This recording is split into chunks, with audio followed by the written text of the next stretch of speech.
көкем мен Роза апайдың Алла берген бір ұлы бар екен. Абдурахмандай ұл. Сол ұлым ер жетті, бой жетті деп елді жинап ас беріп үйлендіріп отыр, жүректері жарылып келім сүріп отыр. Осы Асекең мен Асқар көкем мен Роза апайға келім құтты болсын деп неужели бір қаттырақ айқайлап шабана ұрамайды екенбіз,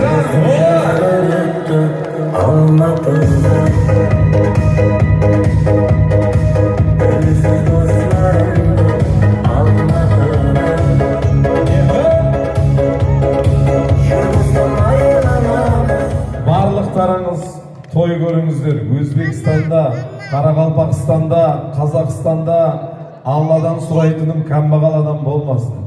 Барлықтарыңыз бар болыңыздар, бай болыңыздар.